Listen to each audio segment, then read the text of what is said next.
Meerut GB block haunted house horror. यह कहानी है इंडिया के मशहूर भूत बंगलों में से एक मेरठ जीबी ब्लॉक की। संजय सिंह, जो मेरठ से 200 किलोमीटर दूर बसे एक छोटे से गांव का रहने वाला था, अपनी मां को लेकर मेरठ के जीबी ब्लॉक के बाहर एक स्टॉप वाटर में रहने आया था। उसका जीबी ब्लॉक के चौकीदार की तरह पहला दिन ही था जब उसके साथ यह घटना घटी। संजय नौकरी मिलने के बाद बहुत खुश था, पर उसे यह नहीं मालूम था कि जिस जगह की वो चौकीदारी करने वाला था, इंडिया के सबसे भूतिया जगहों में से एक कही जाती है। संजय की नई नौकरी लगने के कारण उसकी मां उस रात उसकी मनपसंद खाने की चीज़ें बना रही थी। संजय जीबी ब्लॉक के एरिया के बाहर से टॉर्च मारता हुआ राउंड लेकर वापस अपने क्वार्टर में खाना खाने घर आ रहा था। तभी अपने घर से थोड़ी दूर एक नालिके के पास खड़े हुए अपनी मां को उसने किसी को कहते हुए सुना, इतनी रात को तुम्हारा ऐसे इलाके में होना ठीक नहीं है।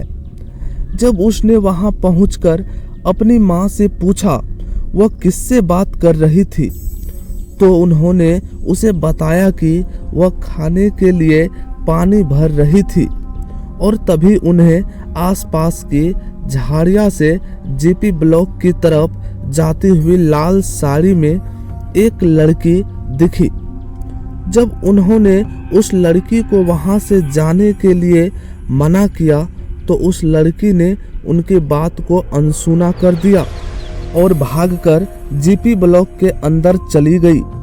संजय और उसकी मां दोनों को उस औरत का रात के इस समय झाड़ियों और जंगल से घिरे जीपी ब्लॉक के अंदर घुसना ठीक नहीं लग रहा था, और इस डर से कि कहीं पहले दिन ही जीपी ब्लॉक में कुछ अनहोनी न हो जाए, संजय वापस जीपी ब्लॉक के अंदर जाकर उस औरत को ढूंढने लगा।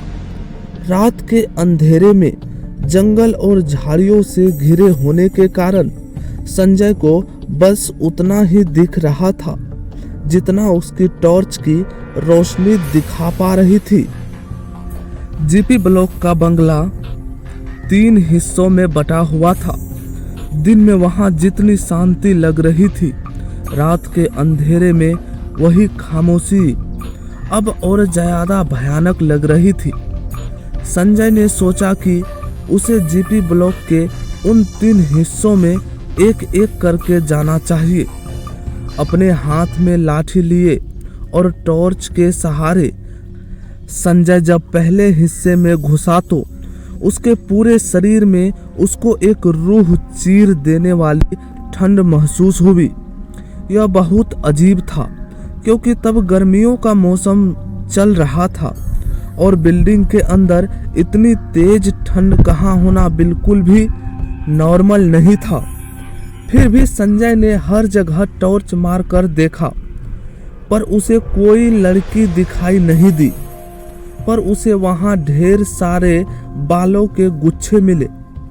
उसे समझ नहीं आ रहा था कि वह बालों के गुच्छे वहां कहां से आए। तभी उस बिल्डिंग के अंदर एक कोने से 2 लाल आंखें उसे घूरती दिखी, लेकिन जब वह उसके पास गया तो वह अंधेरे में कहीं गायब हो गई।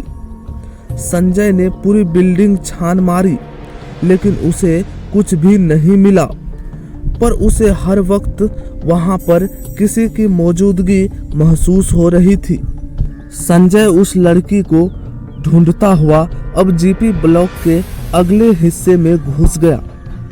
दूसरी बिल्डिंग के पास जाते जाते उसे ऐसी बदबू आने लगी जैसे कोई जानवर वहां कई सालों से मरा पड़ा हो। फिर भी वह उस लड़की के बारे में सोचते हुए घर के उस हिस्से में घुसा, पर वहां उसे कोई भी नहीं दिखा। लेकिन जब वो उस घर के बाहर निकलते हुए इधर उधर टॉर्च मारते हुए रास्ता ढूंढ रहा था तो उसे उस हिस्से की टूटी हुई दीवार का छेद से। दोस्तों, हमारे नई सीरीज बिल्कुल भी मिस मत करना, जिसमें हमने इस